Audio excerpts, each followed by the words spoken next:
तो दोस्तों आज हम एक ऐसी लड़की की जर्नी देखेंगे जो अपने प्रिंस को माउस से वापस इंसान बनाना चाहती है और इसमें उसकी मदद करती है एक नौसिखिया जादूगर। तो चलिए शुरू करते हैं। तो मूवी के शुरू में हमें एलेक्स नाम के एक प्रिंस के बारे में बताया जाता है जिसे एक विच ने खानदानी दुश्मनी के कारण माउस में बदल दिया और उसकी जगह एक फेक प्रिंस ओलाफ को बिठा दिया। फिर एक दिन उनके राज्य में एक एला नाम की लड़की आई जिसके साथ उसकी जादूगर दोस्त क्रिस्टल और वोल्टर और मैनी नाम के दो माउस थे। उन्होंने किसी तरह उस विच को मार डाला, लेकिन मरते हुए विच ने एला को एक स्टोन में बदल दिया। एलेक्स को उसका सैक्रिफाइस देखकर बहुत दुख होता है और वो अपनी लाइफ पावर उसे देकर वापस माउस बन जाता है। तब से एला और उसके फ्रेंड्स कोई ऐसा तरीका ढूंढ रहे हैं जिससे वो एलेक्स को फिर से इंसान बना सके। ऐसे ही एक दिन क्रिस्टल भागती हुई एला के पास आती है और बताती है कि उसने श्राप को तोड़ने वाला स्पेल ढूंढ लिया है। इसके लिए वो उन्हें कुछ चीजें लाने को बोलती है जैसे ब्लैक फेदर, रेनबो एग और ब्लू फ्लावर का स्टेमिन। इन सब को मिलाकर वो एक मैजिकल पोशन बनाती है, लेकिन एलेक्स पर इसका कोई असर नहीं होता और उल्टा वो उसे घायल कर देती है। क्रिस्टल समझ जाती है कि अभी वो एक परफेक्ट जादूगर नहीं बन पाई है और इसीलिए उसके स्पेल्स अच्छे से काम नहीं कर रहे। तभी उसकी नजर स्पेल बुक के ऑथर पर पड़ती है जिसका नाम डॉक्टर नोइटोल है और उन्हें लगता है कि वो शायद उनकी मदद कर सकता है। एला एलेक्स से वहीं पैलेस में रुकने को कहती है और अपने दोस्तों के साथ उस ऑथर के घर पहुंच जाती है। वो देखते हैं कि उसका घर मैजिक से भरा हुआ है, लेकिन बहुत बुलाने पर भी वो उनके सामने आने से मना कर देता है। तब एला उसे सारी बात बताती है और उसकी प्रॉब्लम सुनकर वो उनसे मिलने को तैयार हो जाता है। वो देखते हैं कि ये डॉक्टर असल में एक टोर्टोइज है और उसे अपनी नॉलेज पर बहुत ही घमंड है। थोड़ा भाव खाने के बाद वो फाइनली उन्हें एक क्लू देने को तैयार हो जाता है और बताता है कि तुम्हारी मदद लाइफ स्टोन नाम का एक जेम ही कर सकता है जो समुद्र पार फॉरेस्ट क्वीन के कैसल में रखा हुआ है। लेकिन साथ ही वो उन्हें वार्न भी करता है कि वहाँ तक पहुँचना बहुत मुश्किल है और अगर तुम क्वीन तक पहुँच भी गए तो वो तुम्हें लाइफ स्टोन कभी नहीं देगी। क्रिस्टल को लगता है कि वो बस उन्हें बेवकूफ बना रहा है, लेकिन एला उसे वहाँ तक पहुँचने में अपनी मदद करने को कहती है। तब डॉक्टर उन्हें बताता है कि मेरे बैकयार्ड में एक क्लाउड रहता है और अगर तुम उसे मना सको तो वो तुम्हें समुद्र के पार ले जा सकता है। ये सुनकर वो सब उस क्लाउड से मिलने जाते हैं, लेकिन देखते हैं कि वो उनकी बात सुनने को बिल्कुल तैयार नहीं है। क्रिस्टल फ्रस्ट्रेट होकर उस पर अपना मैजिक यूज करती है और इससे क्लाउड को भी गुस्सा आ जाता है। एला समझ जाती है कि वो तो बस उनके साथ खेलना चाहता है और जल्दी ही उसमें और क्लाउड में दोस्ती हो जाती है। एला फाइनली उसे अपनी जर्नी के लिए तैयार कर लेती है और ये देखकर क्रिस्टल उदास हो जाती है।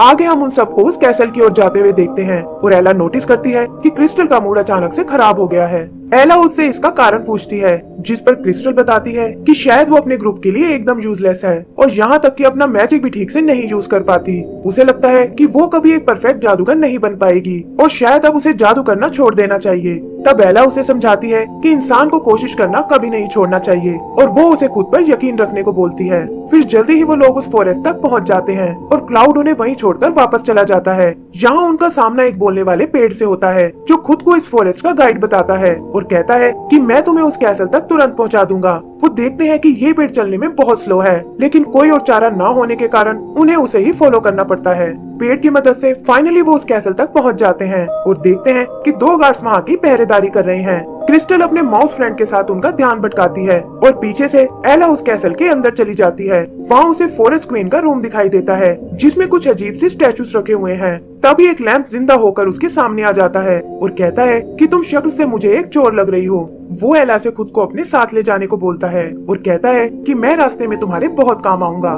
देखते ही देखते वो दूसरे स्टैचूज भी एला से यही रिक्वेस्ट करने लगते हैं, जिसमें एक जीनी और एक मैजिकल कारपेट भी है। फिर एला गलती से एक मैजिकल पेंटिंग में चली जाती है और एक के बाद एक उसे वहाँ कई खतरों का सामना करना पड़ता है। तभी उन्हें फॉरेस्ट क्वीन के आने की आवाज सुनाई देती है और एक लेडी एला को पेंटिंग से बाहर निकाल देती है। लैंप उसे जल्दी से एक अलमारी में छुपने को कहता है और तभी क्वीन अपने रूम में आ जाती है। वो समझ जाती है कि यहाँ जरूर कुछ गड़बड़ हुई है और अपने मैजिक से एला को अलमारी से बाहर निकाल देती है। वो एला से इस तरह यहाँ आने का कारण पूछती है और तभी उसे ढूंढते हुए क्रिस्टल और वो माउस वहाँ आ जाते हैं। क्वीन को लगता है कि ये सब शायद यहाँ चोरी करने आए हैं और वो एक एक करके उन सबको कैद कर लेती है। तब एला उसे बताती है कि हम तो यहाँ उस लाइफ स्टोन को लेने आए थे ताकि अपने फ्रेंड एलेक्स की मदद कर सके, लेकिन फॉरेस्ट क्वीन उन्हें बताती है कि तुम लोगों ने यहाँ आने में देर कर दी क्योंकि लाइफ स्टोन को तो डेजर्ट क्वीन ने पहले ही चुरा लिया है। तब एला उससे एक डील करती है कि अगर हम लाइफ स्टोन को वापस ले आए तो आप हमें उसे अपने फ्रेंड पर यूज करने दोगी। फॉरेस्ट क्वीन उन्हें समझाती है कि डेजर्ट क्वीन बहुत ही खतरनाक है और तुम लोग उसका मुकाबला नहीं कर पाओगे, लेकिन एला पीछे हटने को बिल्कुल तैयार नहीं होती। लैम्प और बाकी स्टैचूज भी क्वीन को उनका ऑफर एक्सेप्ट करने को कहते हैं और कुछ सोचकर वो उनकी बात मानने को तैयार हो जाती है। फिर वो उन्हें आगे जाने के लिए एक मैप देती है और लैम्प को एक कड़े में बदलकर एला के हाथ पर बांध देती है ताकि वो उन सब पर नजर रख सके। आगे का सीन डेजर्ट कैसल का है, जहाँ ओलाफ इस सारे प्लान की जानकारी डेजर्ट क्वीन को देता है, लेकिन उसे लगता है कि वो बच्चे उसका कुछ नहीं बिगाड़ पाएंगे।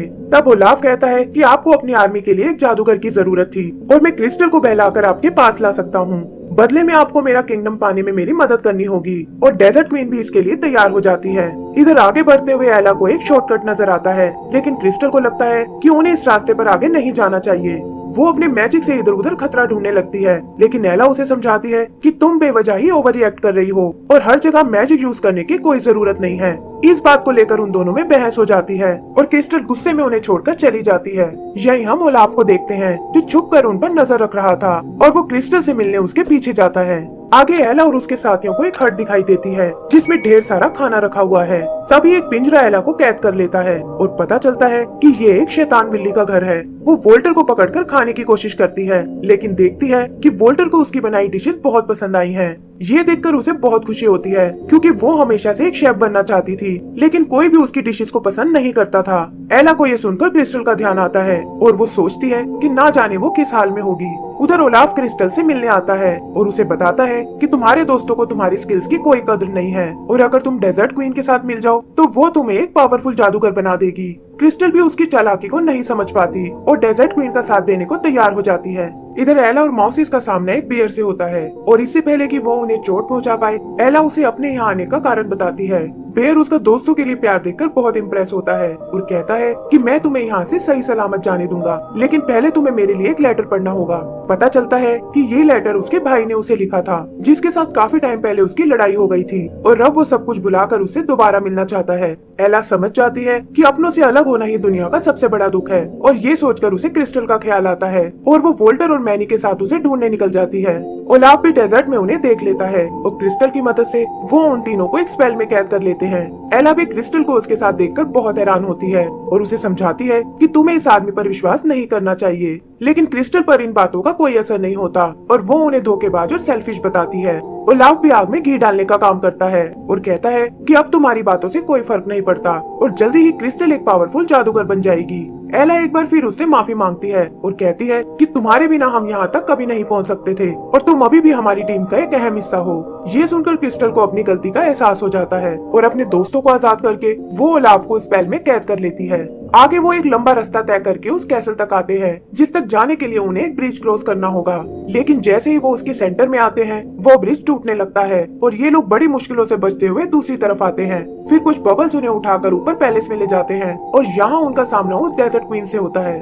वो उन्हें बताती है कि लाइफ स्टोन से मैं अपने डेजर्ट को हरा भरा करना चाहती हूँ और यही मेरी डेस्टिनी है।